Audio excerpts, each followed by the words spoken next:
and welcome back to Ghouls Night In, the spooky chat show with your best ghoul friends. I'm Penny Snark. And I'm Midge Munster. And Penny, knowing you probably already know this information, but maybe some of our listeners have wondered why in the Christmas song, It's the Most Wonderful Time of the Year, the lyrics say, we'll tell scary ghost stories in the lyrics while talking about festive things to do at Christmas time. What a spooky mystery. What a spooky mystery. So, turns out Christmas used to be a lot spookier. What a bummer that it's not now. I bet we can bring it back, Midge. Make Christmas spooky again. See, we're coming up with so many good merch ideas. Merch ideas. Merch idea. Add it to the list. Well, the Grinch said no capitalism, though, so... Oh, all right. But historically, December 25th, before the Christians came in and claimed it as Christmas, was associated with a lot of solstice festivals that kind of viewed midwinter as the time when the light dies and the veil between the world of the living and the dead gets thin, much like another time of year. It might sound familiar to you. So this was a very spooky time pre-traditional Christmas, and they used to tell ghost stories at Christmas time. So we're going to talk a little bit about the history of Christmas ghost stories and why that was such a big thing and why it isn't so much anymore. Delightful. So there isn't a ton of information on how this started because it did start as a completely oral tradition. People weren't, writing ghost stories down at that point. They were telling them and reciting them from memory, passing them down. So there weren't a lot of written records to determine when exactly this began. But it's believed that people kind of began telling ghost stories around the winter solstice to pass the very long winter nights. As y'all know, it's getting dark earlier and earlier this time of year. It sure is. And December 25th was often thought of as the longest night of the year. Some historians also theorize that winter was thought of as being the spookiest time because luckily for us, we live in a time where we have this neat thing called modern medicine. But, prior to that, they didn't have that. And this time was extra scary for people because illness was rampant in the winter and death seemed to kind of be all over the place. And so it was a little ooky spooky, a little creepy. So, I thought you were going to say that we have a thing called houses because I was definitely thinking about too. Just wolves. And electricity, which is also true. Yeah. Not having the access to just turn lights on at night. People were gathering around candles and fires, and it was very very ooh, whatever feeling that evokes. Ooh. So people would gather around the fire and recite ghost stories from memory. That is, however, until industrialization began in what time, Penny? The Victorians. Yay. Our good old friends. Woo-woo.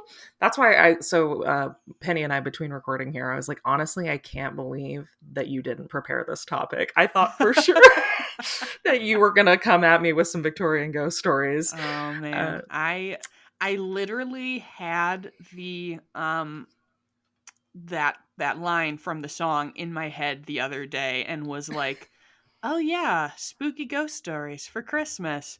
We should that should be part of the pod. Or I think I was going to tie it into a different topic. Yeah. Which I still might, so wait and see. But no, I'm very excited to just talk about Victorians and their crazy ghost stories. Industrialization starts in Victorian England, and with higher literacy rates, cheaper printing costs, and a lot of periodicals being published, editors needed to fill pages. And so around Christmas time, they decided to convert the old storytelling tradition into a printed version. And so this ended up making stories a lot more accessible to all different classes. A lot of stories even included like people of, it wasn't just a rich person's thing, Mm-hmm. which a lot of times I think people associate those ghost stories as being like gothic ghost stories as being very like in a manner and Yeah. wealthy people, but a lot of these ghost stories were just about the everyman, and so people really Representation latched matters, Midge. exactly in your ghost stories. I could be terrified by a ghost too. I too can experience horror at Christmas. But so this tradition really caught fire and kind of became a staple of the Christmas season. So Victorian authors like Elizabeth Gaskell, Margaret Oliphant, and Arthur Conan Doyle were all contributing to these periodicals and the tales. And of course, probably most famously, a little fella named Charles Dickens. Maybe you've heard of him. Eee. So, of course, even though he is best known for his 1843 classic, A Christmas Carol, which is, I would say, definitely the most well known, if not only known, in present day Christmas ghost story. Yes, for sure. Uh, yeah. He actually wrote quite a few of these and was putting them in newspapers that he was already editing, and then also, seeking out people who were also writing these stories and incorporating them into the papers. So he was a huge part of popularizing this Christmas ghost story genre in England. Uh, but, the times, they are a changin'. And Ah. so Christmas Carol, it was huge in the UK, and of course it was also really big in America as well, because Charles Dickens had kind of a built-in fan base, since it's almost like the Americans came from England. Hmm. Um, and so that was a Christmas Carol was a bestseller almost immediately, in America too. But then the idea of ghost stories at Christmas started to kind of taper off in America. It was still really prominent is the word I'm trying to say, in England, but a few American writers tried to do this in America. Nathaniel Hawthorne and our good old boy Washington Irving made Eee. several attempts at like slipping supernatural into Christmas short stories, um, but it Well, never what if really. there was a ghost? But hear me out. What if there was a What ghost? if?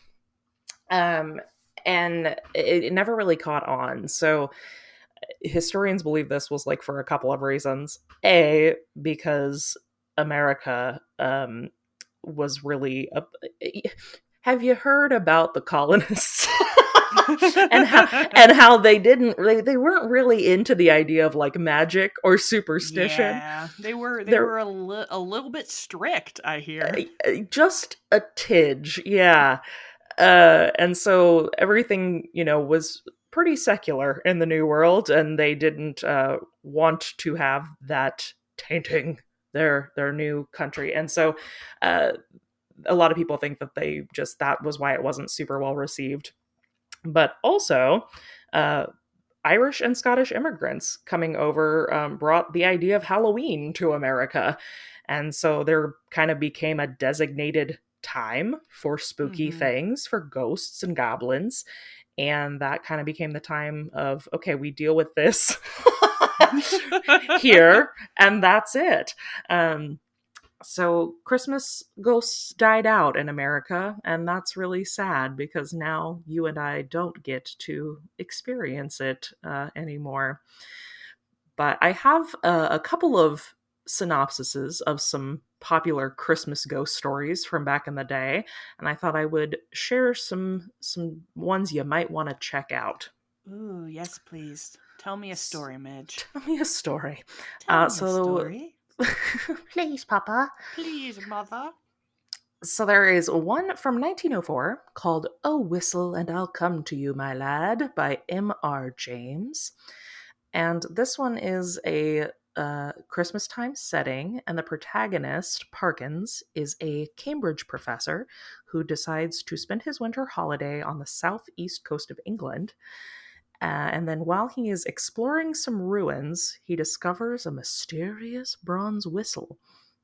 And he blows into the whistle like you do when you find a strange whistle lying on the ground. When you're like, here's a dirty, weird thing. I'm going to put it in my mouth right. My brain was like, well, this was pre-COVID, but then also like the plague. So, but he blows into the whistle and it conjures up this terrifying wind and then a specter that haunts him in the night. It's very spooky, very creepy. And then another fun one from 1931. I don't know why I like this one. It gives it reminds me of some ghost story that people used to tell when we were kids, and I don't remember what it was. But anyway, it's called Smee by A.M. Barrage. And this story starts on Christmas Eve, and this boy named Jackson refuses to play hide and seek with his friends. And when asked why he doesn't want to play, Jackson tells the story of the previous Christmas when he played a similar game called Smee, which, based on the context of the story, is similar to the game Sardines. Okay. If you played that. Also, this is a total side note. When I was a kid, I don't know why, I hated playing hide and seek because it felt like inherently spooky to me. I don't know why, like wandering around somebody's house that I like wasn't familiar with and looking like I was scared to find somebody, Aww. See, yeah. I didn't really like hide and seek when I was little, but it was more for, as we briefly touched on in the last episode, that great undiagnosed ADHD attention span issue. Like, I liked searching, but if I had to hide, I was just like, this is so and boring. I'm bored. I'm so done. Oh my god, I'm just supposed to sit here and not do anything until someone comes and finds me. So I was torn between that and like my competitive desire to be the best at hiding. So well, and fidget spinners didn't exist yet. No, so there were nothing to do.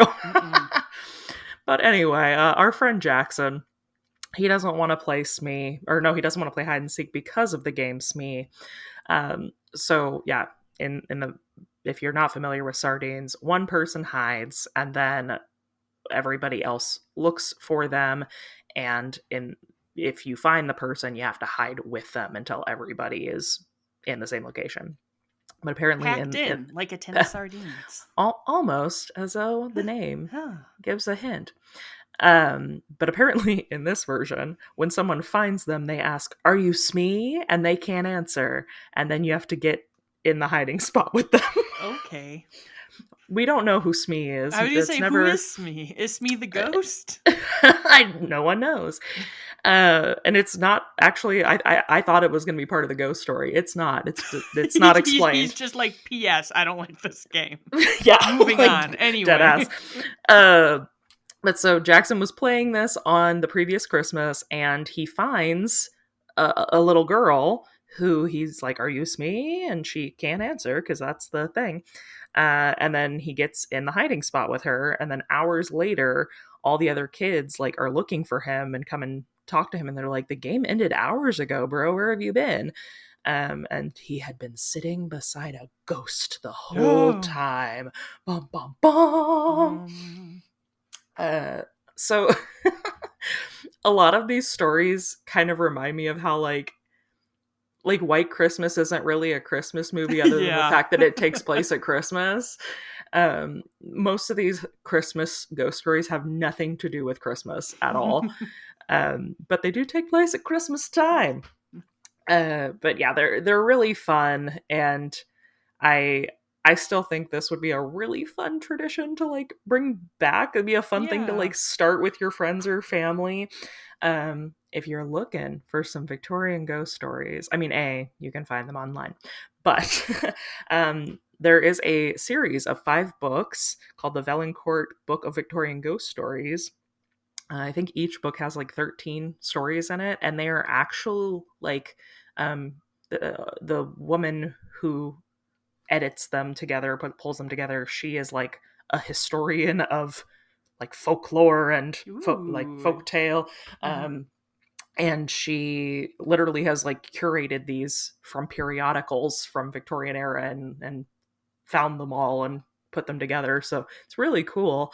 And like I said, yeah, there's 5 books. So lots of ghost stories. That's a And lot of ghosts. that's a lot of ghosts. I think it'd be really cool to like maybe get 1 book a year and just kind of, slowly integrate that into your Christmas tradition. So grab yourself a book, grab your friend a book. A great gift for a friend. I'm not sponsored by Valancourt. I'm just really. I'm sponsored by an obscure folklorist.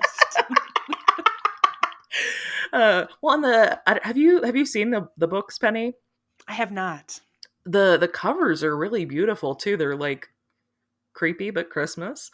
So they would make really beautiful, just like to have out at Christmas time also. But that's I think this is my formal petition to bring back ghost stories at Christmas. Everybody, please join me.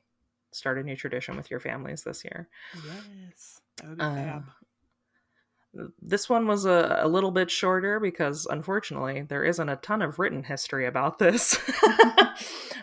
But I hope that it was still interesting and that y'all will let us know what you think if you would do this, if you would incorporate some ghost stories into your festivities this year. Or if you want to play Smee. Or if you want to play Smee with us. Or if you have a good Christmas ghost story, also let us know, because that would make my day. Thank you all so much for listening. I hope that you're enjoying the podcast. If you are, we would love if you would let us know. You can do that wherever you listen to your podcast. Well, I think we've actually discovered that really, I think it's only Apple Podcasts that lets you leave a review. You can rate at other places. Yeah, so rate us wherever you listen to your podcasts. That really does help us find new listeners and know we're giving you content that you're enjoying. But if you use Apple Podcasts, please consider leaving us a review, and we may read it right here, live on the air. I believe Penny has one to share with us today. I do. So you can also leave a comment on our Podbean, on our Podbean, which is where our podcast is hosted. And we do have a lovely comment from Lindsay11, who says, "I love this podcast so much. I followed it since Midge announced the launch. It helped me through postpartum, and my now 15-month-old was often lulled to sleep as a newborn when we listened in the car. The easygoing banter and wit is chef's kiss, and I feel like I'm friends with both of you. Ghouls Night In is for sure my comfort podcast, and I love the wide range of quirky and spooky topics." Ghost emoji. Much love, appropriate. Lindsay. Oh, thanks, Lindsay. Oh, that's so sweet. Right? I love the idea of a baby listening to our podcast. Yes, I hope they grow up nice and spooky. Baby. Hello, baby. Hello, baby. To any babies out there. Do you want to play Smee with us, little baby? Hey. Or blow a random whistle. We're on a list now somewhere. On a government watch list. Encourages babies to play Smee and blow whistles. I don't know if a baby has the lung capacity to blow a whistle. Next time on Ghouls Night In, does a baby have the lung capacity to blow a whistle? I was just realizing, as I said that, it sounded just like a total, neg on babies. Do you even have the lung capacity to blow a whistle? I don't think so. Well, Lindsay, was that more than you bargained for? Most likely. This is the danger when you leave us a review. Yeah. So maybe do that, ? If you want to be subjected to whatever this was. Thank you all so much again for listening today. If you want to keep up with us over on Instagram, you can follow us at Ghouls Night In Pod. And if you are looking for me, you can find me across all platforms at Midge Munster. And you can find me at Penny Snark. And until next time, goodbye.